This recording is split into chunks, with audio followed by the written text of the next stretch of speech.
Cab book பண்ணு. Cab book பண்ணா என்னாச்சு? போடு. என்னாச்சு? எனக்கு உடம்பு முடியல, தூக்கமே வர மாட்டேங்குதுடா. தூக்கமா வர மாட்டா? ஆமா.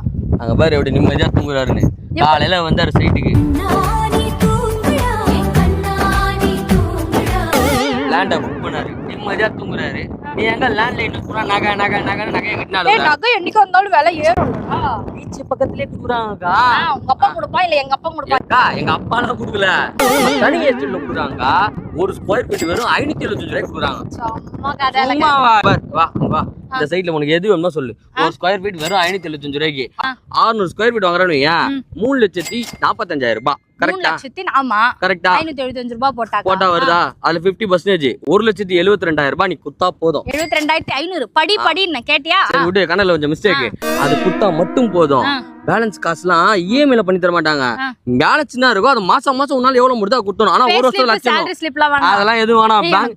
நீ பேங்க்லாம் போன அவசியமே இல்லக்கா. Registration free. ஆமா, பீச் பக்கத்துல யாரு தர முடியும்? கோமதி அம்மன் நகர்ல நம்ம பழவேற்கால குத்துட்டு இருக்காங்க. நிஜமா? அப்ப நான் பீச் ஹவுஸ் கட்டிடலாம்ல? ரெசார்ட் ஹவுஸும் கட்டிடலாம். நம்ம பண்றோம். அங்க நம்பர் குடுறல, அந்த நம்பருக்கு புக் ஃபோன் பண்ணு. நான் வரேங்கன்னு சொல்லு. ஃப்ரீ கேப் போவாங்க வீட்டுக்கு.